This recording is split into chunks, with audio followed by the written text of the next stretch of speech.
हम लोग भ्रामरी करें।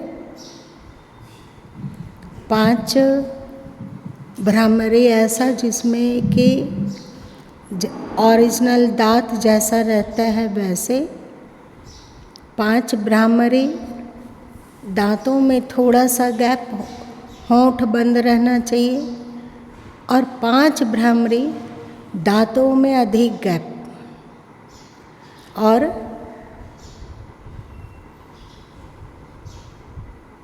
5 उच्चारण। और एक बात है कि हम लोग भ्रामरी को ध्यान में परिणत कर सकते हैं। पूरी तरह से सावधान होकर तीनों तरह की भ्रामरी करने में कहाँ कहाँ कंपन हो रहा है, सिर के किस हिस्से में कंपन होता है, इसको भली भांति फोकस करना चाहिए इस पर। उसका अनुभव कीजिए कंपन का। और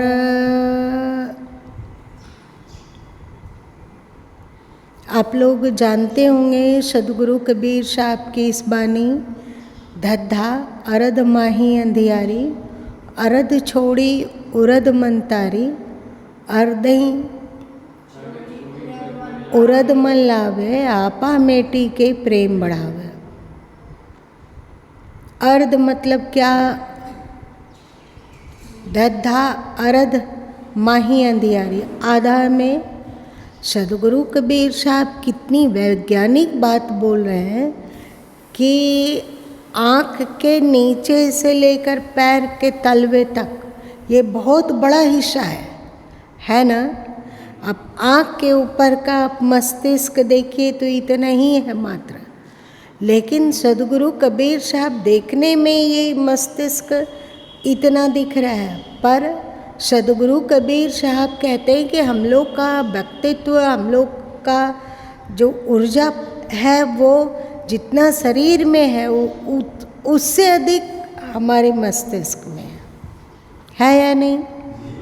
तो सदगुरु कबीर साहब कहते हैं धद्धा अरद माही अंधियारी, आँखों के नीचे का हिस्सा अंधकार है, मतलब प्रकृतिमय है, इसमें प्रकृति प्रमुख है और परमात्मा गौण, परमात्मा की ऊर्जा गौण।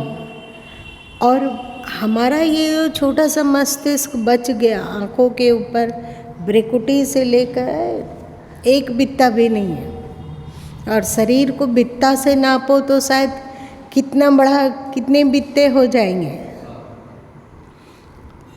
तो सदगुरु कबीर साहब का कहना था कि ये जो आधा हिस्सा है इसमें परमात्मा तत्व अथवा परमात्मा की ऊर्जा अधिक है और प्रकृति बहुत कम। प्रकृति का हिस्सा, प्रकृति का अंश बहुत कम। सदगुरु कबीर साहब ने कहा अर्धई छोड़ी उरद मन लावे, अरद को छोड़कर उरद में मन को लगाओ। उरद मतलब आँखों के ऊपर का हिस्सा, आँखों के ऊपर का हिस्सा को उरद कहा जाता है। और मज़े की बात है कि हम लोगों के धर्मशास्त्र में चाहे वो कबीर की बानी हो, चाहे वो उपनिषद की बानी हो, चाहे वो वेद की बानी हो, खोला ही नहीं गया कि अरद क्या है और उरद क्या है। अब बोल दिया गया अरद छोड़ी उरद मन लावे। बोलने से आदमी कैसे जानेगा कि आधा को छोड़कर आधा को छोड़कर उरद में मन लगाना है, तो ये आधा क्या है, उरद क्या है, अरद क्या है। अरद मतलब नीचे, नीचे क्या है, इसको हम लोग जानते ही नहीं हैं। इसको किस जल्दी लोग, संत लोग खोलते ही नहीं हैं। वे आपको बताएंगे कि ये गुरुगम्य है, आप पहले जब दीक्षा लेंगे उसके बाद ही आप जान सकते हैं, और दीक्षा लेने के बाद यदि वे उपदेश करते हैं तो उस उपदेश को कहा जाता है कि बिल्कुल छुपा होना चाहिए, उसकी चर्चा कोई नहीं कर सकता है। आसान नहीं है ये अरद और उरद बात को जानना कि ये अरद क्या है और वो उरद क्या है। पर सद्गुरु की असीम अनुकंपा से हम लोग जान पाए कि अरद मतलब ये और उरद मतलब वो। अब बताइए, आप लोग जब भ्रामरी करते हो तो कंपन कहाँ होता है, अरद में या उरद में? अब कितना मजे की बात है। अरद छोड़ी उरद मन लावे, आपा मेटी के प्रेम बढ़ावे। अरद छोड़ी उरद मन लावे, उरद में मन को लगाना है, उरद में मन को लगाना है।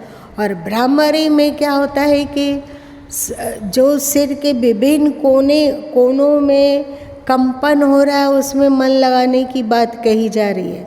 तो आपको एक साथ भ्रामरी करने पर प्राकृतिक दैहिक स्वास्थ्य संबंधी सुधार तो होता ही है, पर यदि उस कंपन में आप फोकस कर सके, उस कंपन में कंपन को होश पूर्वक देख सके, तो आपका अध्यात्म भी विकसित होता है, आप में आध्यात्मिकता भी बढ़ती है। मोक्ष का मार्ग है ना। तो अभी हम लोग करेंगे तो भ्रामरी प्राणायाम ही, पर सिर में अथवा सिर के विभिन्न हिस्सों में जो कंपन होता है उसमें मन को स्थिर करने की कोशिश करेंगे होश पूर्वक। कुछ कहना? चलिए शुरू करते हैं। इसके लिए क्या करना होगा? क्या हुआ? क्या? तो हम लोग शुरू करते हैं। इसके लिए क्या करना है? भ्रामरी करना सबको ही जानते हैं। अंगूठे से कान को बंद करना और तर्जनी से आँखों के पास हल्का सा बंद, इस ऐसा बंद करना चाहिए जैसे हमारी ये पलकें हैं, तो उंगली रखने पर पलकों में कंपन कम हो जाता है। आप लोग जान रहे हो। वैसे क्या है कि आप उंगली से आँखों को नहीं ढक रहे हो तो आँखों की पुतलियों में चंचलता मिटाना सरल काम नहीं है, ये बहुत बड़ा अभ्यास का कार्य है। तो हम लोग जो अंगुली रखें आँखों पर, वो ये पलक है, पलक को थोड़ा खींचते हुए नीचे ऐसे करके रखें तो आँखों को कांपने का अथवा चंचल होने की संभावना बहुत कम हो जाती है। समझ में आया? और फिर हम कान से जो बंद करते हैं तो आपको याद रखना चाहिए कि ध्वनि सुनने का कार्य किसके पास है? कान के पास। और हम लोग शब्द योग वगैरह सुनते हैं ना, शब्द योग की चर्चा, तो चाहे वो उपनिषद हो, चाहे गीता हो, चाहे वेद हो, चाहे कबीर वाणी हो, चाहे अन्य संतों की वाणियाँ हैं, शब्द को अंतिम साधना है। ये शब्द साधना, ये अंतिम साधना है। और शब्द साधना को यदि गुरु माँ बता भी दे कि ऐसे करो तो एकाएक पकड़ में नहीं आएगा। तो उसका खा है कि हम कानों में उंगली डालते हैं, अंगूठे को डालते हैं, तो एक तरह की ध्वनि भी होने लग जाती है। आप लोग अनुभव कर, आप आँखों को बंद करके आप कानों में उंगली डाल के ऊपर नीचे आगे पीछे करके देखिए, अलग अलग तरीके की ध्वनि सुनाई पड़ती है। पर ये प्राकृतिक है, याद रखिएगा, ये ध्वनि सत्य नहीं है। पर हम बाह्य ध्वनि से अपने चित्त को मोड़कर यदि कान में होने वाली ध्वनि पर फोकस कर पाएँ तो फिर कान से रिलेटिव ध्वनि को पार करते करते, मतलब प्राकृतिक ध्वनि को पार करते करते आध्यात्मिक ध्वनि जो एक ओंकार आदि जो जाने, लिख के मेटे ताहि सो माने। एक ओंकार कह सब कोई, जिनिया लखा सो विरला होई। सदगुरु कबीर साहब ने कहा कि एक ओंकार बहुत पावरफुल है। और गुरु माँ ने आप लोगों को कई बार बताया कि ओम की ध्वनि सर्वव्यापी है, बताया ना, सर्वव्यापी है। और उसको हमारे ये कान सुन नहीं सकते हैं, इसीलिए इसे कहा, इस साधन को कहा गया सुरत शब्द योग। सुरत शब्द योग मतलब ये शब्द सुरत के द्वारा सुना जाता है। और सुरत की क्वालिटी क्या है, आप लोगों को गुरु माँ ने कई बार बतलाया है, क्या है? मन का संकल्प विकल्प जब हट जाता है, मतलब मन से परे हो गए, मन का कार्य संकल्प विकल्प करना। और सुरत, सुरत का मोटा मोटी अर्थ आप समझो ध्यान, ध्यान। तो जब संकल्प विकल्प हटता है तो भी हम लोगों के भीतर में एक ऊर्जा है जो कहीं आ जा सकती है बिना संकल्प किए। तो गुरु माँ ने इसका आप लोगों को उदाहरण दिया था कि आप कोशिश कीजिए कि मन शांत हो जाए, आपका मन बिल्कुल शांत, बिल्कुल संकल्प विकल्प से रहित।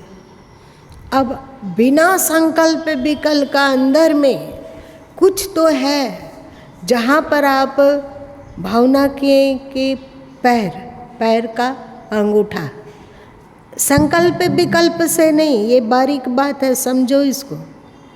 संकल्प विकल्प नहीं, ऐसे ही सूरत को पैर के दाएं पैर बाएं पैर के अंगूठे में लगाना है तो लग सकता है या नहीं? लगता है ना, वहाँ संकल्प विकल्प है ही नहीं। तो सदगुरु कबीर साहब ने जो सुरत शब्द योग कहा, तो सुरत शब्द योग का तात्पर्य है कि सुरत को शब्द के साथ जोड़ना, यही ना अर्थ हुआ। सुरत शब्द योग, सुरत को शब्द के साथ जोड़ना। जो भी अस्तित्व में शब्द है, प्रारंभ में आप कान में होने वाले ध्वनि पर फोकस कर सकते हैं। अभी हम लोगों के सिर के ऊपर पंखा चल रहा है तो पंखे में भी एक ध्वनि है ना। तो इस तरह बाह्य ध्वनि को फोकस करते करते, बाह्य ध्वनि पर ध्यान केंद्रित करते करते फिर हम कान की ध्वनि पर ध्यान केंद्रित करते हैं। और तदुपरांत जो अस्तित्व में शब्द हो रहा है, ध्वनि गूंज रही है, चुप मन, मौन मन से इतनी गहराई में डूब जाए कि अस्तित्व में जो शब्द ध्वनि गुंजित है उसका अनुभव होने लगे। और इसमें इतनी गहराई में डूबना पड़ता है कि आपका शरीर का भान, बाह्य शोरगुल, बाह्य कुछ का भी ध्यान रहता ही नहीं है। लगता है कि अस्तित्व के साथ एकाकार हो जाया गया है। सुरत शब्द योग, अभी यहाँ शब्द है, फिर हम यही सुरत यात्रा करती है कि ये इस शब्द का उत्थान कहाँ से हो रहा है, कहाँ से उत्पन्न हो रहा है। और जहाँ शब्द की उत्पत्ति हो रही है वहाँ जाने पर निःशब्द स्थिति की प्राप्ति हो जाती है, जहाँ कोई शब्द नहीं है। हमारे उपनिषद, मज़े की बात है कि शंकराचार्य जी ने 10 उपनिषदों की चर्चा की है, तो उन्होंने 10 उपनिषदों पर भाष्य लिखा, टीका लिखा है। और एक उपनिषद और हमारे पुराने लोग, हमारे पूर्वज लोग जोड़े उस 10 उपनिषद के साथ साथ एक श्वेता श्वेतरो उपनिषद।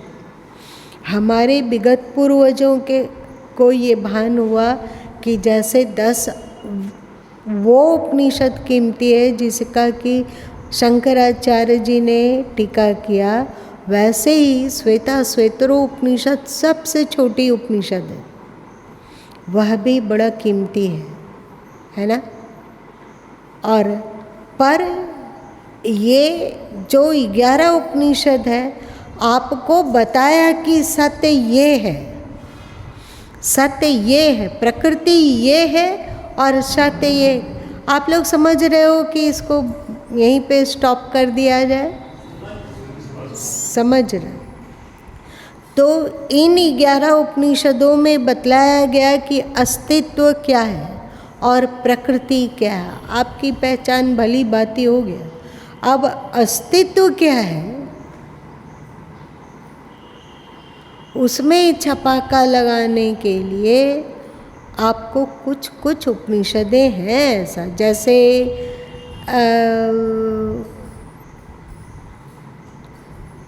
ध्यान बिंदु उपनिषद, जैसे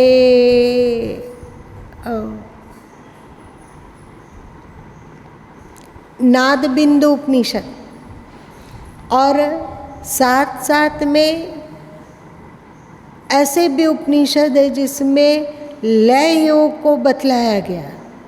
लय योग मतलब एक में दूसरे का लय करते जाना। आप बताओ ऐसा बीजक में कहाँ लिखा हुआ है? चौतीसा।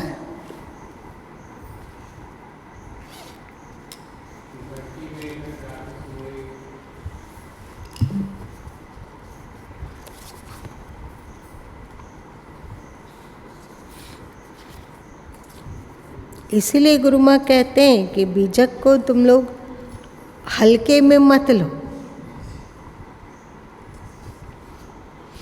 घा घट बिन से घट होई, घट ही में घट राखू समोई। जो घट घटै घट ही फिर आवे, घट ही माँ फिर घट ही समावे। अब बताइए आप लोग इसका अर्थ पढ़े हैं बीजक टीका में? क्या अर्थ है? घा घट बिन से घट होई। हम लोगों का क्या घट मतलब क्या? घड़ा। घट मतलब घड़ा। तो सदगुरु कबीर साहब कहते हैं कि आप ध्यान में डूबोगे तो धीरे धीरे घट बिन सा, जैसे स्थूल शरीर का भान हटा। आप लोग ध्यान करते हो, यदि श्वासों में मन को लगा देते हो तो शरीर का अनुभव रहले रहता है कि मिट जाता है? पता नहीं चलता है फिर शरीर बरीर का, आपका श्वासों में ध्यान आ जाता होता है ना। तो घट घग्गा घट बिन से आप स्थूल शरीर में जो आपकी उपस्थिति है, आप ध्यानस्थ हुए और श्वासों में अपने ध्यान को टिका दिए, तो एक घट बिनसा, एक घट बिनस गया ना। शरीर की जो अनुभूति थी वो समाप्त हो गई, लेकिन घट बिन से घट हुई। ये श्वास वाला घट जिंदा है ना, है ना। घट बिन से घट हुई, स्थूल शरीर का भान आपका मिटा तो श्वासों का भान जिंदा है ना। और जब आप इस श्वासों के ध्यान से मन के ध्यान में चले जाओ कि मन क्या कर रहा है, कहाँ गया, क्या सोचा, पल पल होश पूर्वक यदि आप मन को देख पा रहे हो, मन के साक्षी हो पा रहे हैं, तो शरीर का घट भी वहाँ नहीं रहा। भान है वहाँ, शरीर का भान नहीं रहा। श्वासों का भान रहता है? नहीं रहता है। तो देखो घट बिन से घट होई, एक घट को छोड़ते हैं तो दूसरा घट पता लगने लगता है। अभी हम लोगों का ओरिजिनल रूप से ज़्यादातर शरीर में भान, शरीर का भान रहता है। तो अभी आप लोगों को श्वास का भान है क्या? एक ही घट अभी जिंदा है, वो है स्थूल शरीर का घट, है ना। तो आप यदि एक एक करके ऊपर चढ़ते जाते हो तो घट बिंद से ही घट हुई। आप श्वास के घट में फोकस करने लगे तो ये स्थूल शरीर का घट का अनुभव आपको समाप्त हुआ। आप मन पर फोकस करने लग गए, मन पर ध्यान केंद्रित करने लग गए, बारीकी से देखना कि मन क्या कर रहा है। मन का चुप हो जाना आगे की बात है। शुरू में आप देखना तो सीखो कि मन क्या कर रहा है, और मन को देखने लग जाओगे तो श्वासों में जो होश है, भान है, वो भी मिट गया। अब आप घट बिन से घट होई, घट ही में घट राखो समोई। घट के भीतर जो जो मिलते जा रहा है उसे समो के रखो, मतलब जानो कि ये भी प्रकृति है, ये भी प्रकृति है, ये भी प्रकृति है। महाघट क्या है? प्रकृति है। तो धीरे धीरे धीरे करके आप एक एक प्रकृति, स्थूल प्रकृति में होश को छोड़कर आप धीरे धीरे सूक्ष्म प्रकृति की ओर बढ़ रहे हैं। सदगुरु कबीर साहब कहते हैं घट ही में घट राखो समोई। समो के रखो मतलब सब जानो कि ये सब प्रकृति है। ठीक, मन में जो विचार आ रहा है वो प्रकृति है। घट ही में घट राखो समोई, घट में ही घट को समो के रखो मतलब जानो कि ये सब प्रकृति है। मन के संकल्प विकल्प, श्वास को देखना, शरीर को का भान, ये सब कार्य प्रकृति में हो रहा है। क्या? समा देना मतलब जानना कि ये प्रकृति का हिस्सा है। तो प्रकृति में सब समा दिए ना, जान गए कि ये प्रकृति का हिस्सा है, प्रकृति का हिस्सा है, प्रकृति का हिस्सा है। जो घट घट है, घट ही फेरी आवे। एक एक घट घटता जाएगा तो दूसरा दूसरा घट प्रमुख होता जाएगा। जैसे स्थूल शरीर का भी भान है तो आपको श्वास का भान नहीं है, मन का भान नहीं है क्या? अथवा शब्द कहीं हो रहा है, अभी आप लोग के सिर के ऊपर वाला पंखा कुछ शोर कर रहा है या नहीं कर रहा है कुछ, तो क्या आपको उसका भान है? अभी नहीं है। घड़ी है, ज़्यादातर घड़ियाँ होती है जो टिक टिक टिक टिक टिक टिक करते रहती है, तो क्या आपको घड़ी का टिक टिक का भान है? नहीं है। जो घट घट है, एक घट घटता है तो दूसरा घट उपस्थित हो जाता है। जैसे स्थूल शरीर का भान रूपी घट घटा तो आपका श्वास का भान रूपी घट उत्पन्न हो गया, मतलब प्रमुख हो गया, प्रकाशित हो गया। आप अब मन पे फोकस करने लगे तो शरीर का भी घट घटा और श्वास का भी घट घट गया। अब मन घट आपके सामने प्रकाशित हो गया। जो घट घट है, घट ही फिर आवे। एक के बाद एक अलग अलग सूक्ष्म घट आता जाता है। मेरी बात समझ में आई? घट ही माँ फिर घट ही समावे।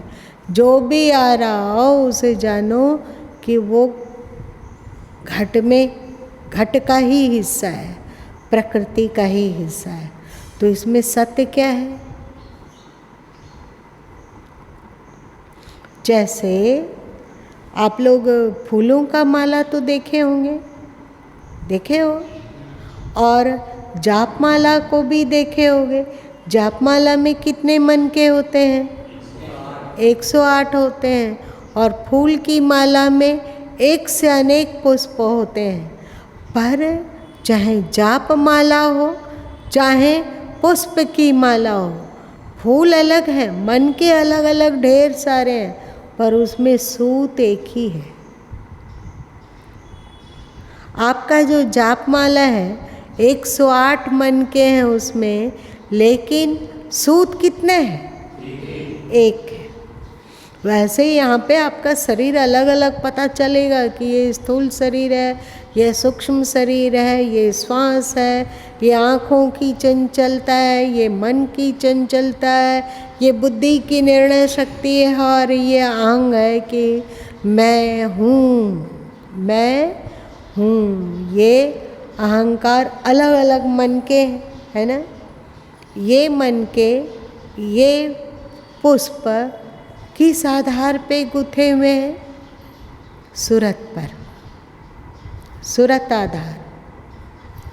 आपने फूलों को देखा, मनकों को देखा, धीरे धीरे धीरे करके आप अपनी दृष्टि को सूक्ष्म बनाए तो आप इन मनकों को जो धारण कर रखा है उस सूत से भी परिचित हो जाएंगे। होगा कि नहीं?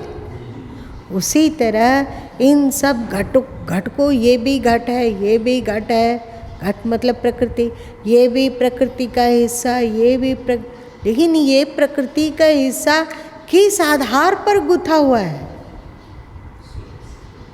वो है सूरत, अथवा आप कहो उसे अस्तित्व, अथवा आप उसे कहो आत्मा। ये साधन पद्धति है ना, शब्द साधना। तो हम लोगों को भ्रामरी प्राणायाम के द्वारा क्या होना चाहिए कि केवल हमें स्वस्थ संबंधी लाभ से ही पेट नहीं भरेगा। हम लोग अभी दुनिया में 99.9% लोग वैश्य हैं, मतलब लाभ देखते हैं कि इससे हमें क्या लाभ मिलेगा, है कि नहीं। तो ज़्यादा से ज़्यादा लाभ मिले इसके लिए सब कोशिश करते हो कि नहीं? करते हो ना। हाँ, तो हम लोग कोशिश करेंगे कि इस भ्रामरी से अधिक लाभ उठा सकें। ठीक है, तो इसमें अर्ध छोड़ी उरद मन लाभ है, आधा को छोड़कर, नीचे को छोड़कर उरद में मन लगाना सदगुरु कबीर साहब ने अपने साधन पद्धति में कहा। तो भ्रामरी के द्वारा मस्तिष्क में जो कंपन होगा उसमें हम लोग मन को लगाएंगे। डबल फायदा, स्वास्थ्य संबंधी फायदा भी हो रहा है और अध्यात्म संबंधी फायदा भी हो रहा है। ठीक, अब हम लोग शुरू करें।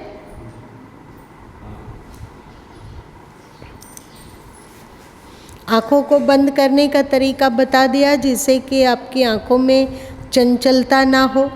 कान को बंद करने क्यों बंद करवाया गया वो भी बताया, और मुंह के पास बाकी 2 उंगलियों को रख दिया। और अब भ्रामरी शुरू करो। 3 तरह की भ्रामरी आप लोग फोकस किए रहना।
क्या आपने आधा समय के लिए भी सिर में होने वाले कंपन पर फोकस किया?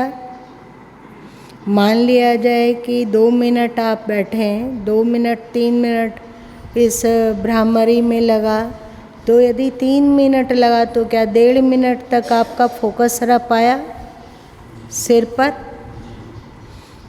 इसके द्वारा जहाँ स्मरण शक्ति बढ़ती है और साथ साथ में टेंशन भी कम होता है। भौतिक लाभ भी और आध्यात्मिक लाभ भी, लेकिन करने का सही तरीका पता हो तब। वैसे जो भ्रामरी प्राणायाम में भी करवाया जाता है योगाचार्यों के द्वारा, तो उसके द्वारा आपका भौतिक लाभ होता है, शारीरिक स्वास्थ्य चाहे मन की शांति इतने ही। पर जब आप भली भांति उसको सीख कर करते हो तो आपको आध्यात्मिक लाभ भी होता है, मानसिक शांति भी बढ़ती है। अभी आप लोगों ने किया, आपको विशेष शांति की अनुभूति हो रही है, थोड़ी सी, और सबको हुई।